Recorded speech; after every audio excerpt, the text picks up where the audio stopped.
안녕하세요. 괴담로 괴담집사입니다.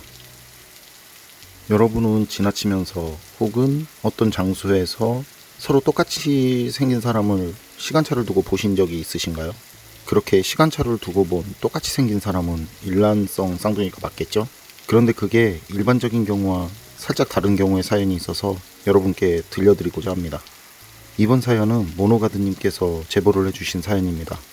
모노가드님 소중한 사연 감사합니다. 그럼 모노가드님의 사연 제가 떨어보도록 하겠습니다.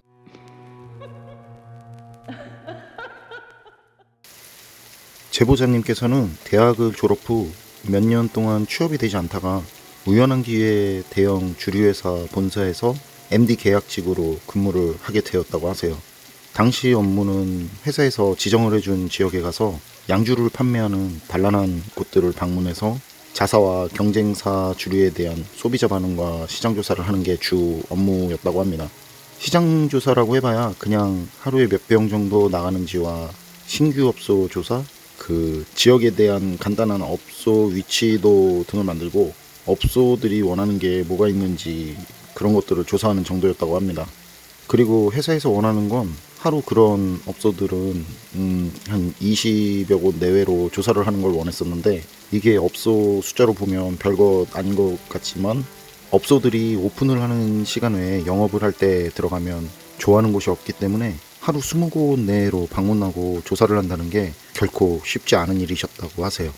그래서 당시 제보자님과 함께 일을 하시던 계약직 분들이 한 6명 정도 계셨었는데 하루 평균 15곳, 많아야 20곳 겨우 채울 정도셨다고 합니다. 그런데 제보자님은 그 배가 넘는 최소 한 30곳 정도를 조사를 하셨었고, 그 결과 회사에서 인정을 받아서 정직원까지 되셨었다고 하십니다. 당시 제보자님이 담당을 한 곳은 경기 지역 일부였고, 그땐 내비도 없던 시절이라 미리 갈 곳을 교통안내 책자를 보신 뒤에 대략 파악을 하시고 이정표를 보고 찾아가셨었다고 하십니다. 그리고 그때 제보자님께서는 초보 운전자셨기 때문에 길눈도 어두우셨는데, 하나 예를 들자면 이런 일도 있었다고 하세요. 의정부까지 가서 조사를 하다가 집에 가는 길에 길을 잘못 들어서 다시 길을 찾으려고 집중해서 이렇게 보니까 육군사관학교 앞을 지나고 계셨었다고 합니다. 제보자님이 당시 사시던 곳은 강서구였고요. 이런 이유 때문에 제보자님은 업소 조사를 하시기 전과 그리고 조사를 마친 뒤 귀가를 하는 게 더 힘드셨다고 하십니다. 남들은 하루 15곳 정도가 평균이고 많아야 겨우 20곳인데 어떻게 제보자님은 하루 최소 30곳이냐고요? 제보자님은 업소가 오픈할 때 가서 20곳 정도 돌고 차 안에서 잠깐 쉬다가 업소가 마감을 할 때 청소도 도와주시고 피로회복제도 돌리면서 10곳에서 15곳 정도를 더 도셨다고 하세요. 그래서 현장 퇴근을 하고 집에 가면 아침 7시 정도 되셨었고, 씻고 아침 식사하시면서 조사 내용을 정리하면 10시 조금 안 된 시간이셨다고 하십니다. 그리고 10시부터 4시까지 잠을 주무시고 4시 정도에 일어나서 또 씻고 회사에서 정해준 그 지역에 가서 달라는 업소들을 조사하셨었다고 하세요. 그리고 일주일에 한 번 금요일에는 회사에 들어가서 조사 내용을 보고하고 바로 또 현장으로 가셨었다는데, 그런 생활을 1년 넘게 하셨었다고 하십니다. 이 사연은 제보자님께서 이렇게 열심히 일을 하실 때 경험을 하신 일이시라고 하십니다. 사연이 있던 날은 경기도 파주에서 시장 조사를 할 때라고 하세요. 그날은 비도 엄청 내려서 파주까지 가는데 초보 운전이다 보니까 운전을 하는데 손에서 땀이 다 나더랍니다. 그리고 그땐 자유로 귀신 얘기가 엄청 돌던 때라 일산이나 파주 쪽은 이상하게 가기가 싫으셨다고 하세요.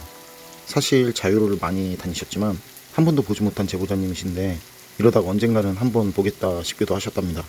제보자님은 그렇게 어렵게 도착을 했고, 조사를 해야 할 곳은 시내버스들이 모여있던 곳 주변이었다는데 아마도 시내버스 그 종점 같은 곳 같았다고 하세요. 그리고 주차를 해야 되는데 정말 차를 세울 곳이 없더래요. 그래서 도착을 하고 거의 1시간 정도를 주차를 하기 위해서 돌아다니셨다는데 결국엔 어느 그 옛 주택들이 모여있는 그런 골목에 세워두셨다고 하시네요. 그리고 생각했던 것보다 너무 늦어서 바로 발빠르게 이제 업소들을 돌아다니시는데, 그때까지도 비가 엄청 내려서 한 손에는 그 기부웨이 제품들과 또 다른 한 손에는 우산을 들고 그 어깨엔 가방을 메고 비가 내리는 길을 뛰어다니면서 조사를 하셨다고 하십니다. 그렇게 달라는 가게들을 조사하시던 제보자님은 간판부터가 오래되고 계단은 좁고 경사가 가파른 지하에 있는 단란주점에 들어가셨는데, 문을 열고 들어가니 입구 바로 앞에 작은 텔레비전을 보는 중년 여성분이 계셨었다고 합니다. 가게는 상당히 작았고 문이 없는 개별 룸이 한 2개 정도 있는 그런 주점이었는데 가게 실내를 다 간접등을 사용해서 상당히 어두웠다고 하세요.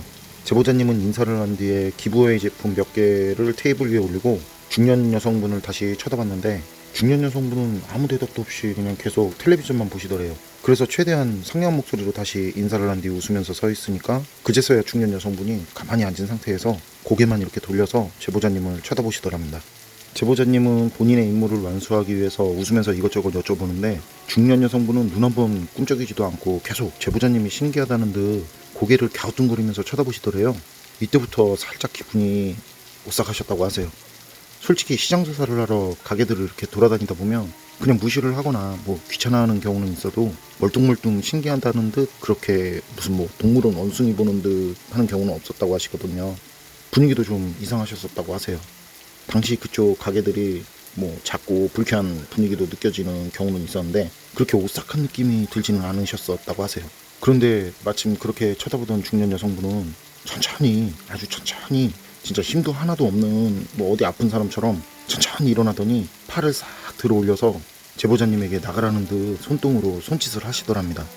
이쯤 되니까 제보자님도 뭐 분위기도 그렇고 기분도 그렇고 해서 그냥 말없이 고개를 숙여서 인사를 드린 뒤에 가게에서 나오셨다고 하세요. 그리고 계단을 올라가는데 사람이 내려오는 소리가 들렸었고 계단으로는 아까 그 안에서 본 중년 여성분이 내려오고 계셨다고 합니다. 제보자님은 순간 좀 깜짝 놀라서 잠시 멈칫했었는데 그때 이제 가볍게 인사를 드렸더니 중년 여성분은 누구냐고 이렇게 제보자님께 물어보셨고 제보자님은 본사에서 나온 직원이라고 말씀을 드리니까 좀 전과는 달리 상냥하게 웃으시면서 마침 잘 왔다고 음료수라도 한잔하고 가라고 하시더랍니다. 요즘엔 직원분들이 왜 잘 안 오냐고 하시면서 당시 지역 그 담당 부장님 이름을 말씀하시며 잘 지내고 계시냐고 하시더래요. 그제서야 좀 안심하고 서로 아시는 분이시구나 하고 그분 따라서 가게로 들어가셨고 가게 카운터 위에는 아까 제보자님이 올려놓은 기부웨이 제품들이 있었는데 그걸 보신 여성분께서는 있으면 좀 더 달라고 하시더래요. 그래서 제보자님은 라이터 몇 개를 더 드리면서 사장님 쌍둥이신가 봐요 했더니 중년 여성분께서는 웃으시면서 그걸 어떻게 알았냐고 하시더랍니다. 그래서 좀 전에 여기 사장님과 똑같이 생긴 분께 인사를 드리고 물건을 드렸었는데 별로 기분이 안 좋으셨는지 아무 말도 없어서 그때 나가던 참이었다고 말씀을 드리니까 그때 여사장님 표정이 싹 바뀌시더랍니다. 무슨 소리냐고, 여기서 지금 자신과 같은 사람을 봤다는 얘기냐고 하시더래요. 그래서 그렇다고 여기서 사장님과 똑같이 생긴 분을 봤으니 사장님께 쌍둥이냐고 묻는 거 아니겠냐고 말씀을 드렸다는데 그 말을 들은 사장님은 갑자기 가게불을 켜고 주변을 두리번거리더래요. 그러면서 미안하다고 손에 캔콜라 하나 쥐어주면서 오늘은 이만 가라고 하더랍니다. 제보자님은 이상한 기분이 들었지만 그땐 그냥 자매분 둘이 무슨 일이 있었나 보다라고만 생각을 하셨대요.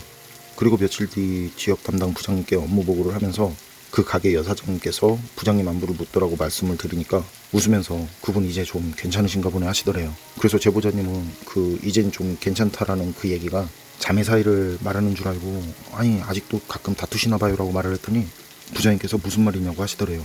그래서 제보자님은 가게 안에서 그 똑같은 분을 봤었던 것부터 있었던 그대로를 말씀드리니까 부장님은 제보자님 얼굴을 이렇게 뚫어지게 쳐다보고는 곁으로 부르시더랍니다. 그리고 다시 한번 물어보시더래요. 그래서 다시 있었던 일을 말씀드리니까 부장님은 서랍에서 초콜릿 하나를 이렇게 꺼내서 제보자님께 주시면서 작게 말씀을 하시더랍니다. 작은 사장님은 작년에 사고로 돌아가셨다고요. 여러분은 어떠신가요? 혹시 방금 지나갔는데 앞에서 또 똑같은 사람이 오는 경우 이런 일을 직접 경험하셨다면 그때도 그냥 평범하게 일란성 쌍둥이라고 생각하실 수 있으신가요? 여사장님은 왜 황급히 제보자님께 나가라고 하셨을까요?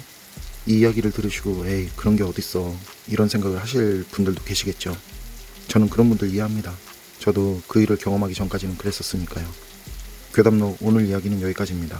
그럼 저는 다음에 또 다른 사연으로 찾아뵙겠습니다. 늘 건강하시고 평온하세요. 감사합니다.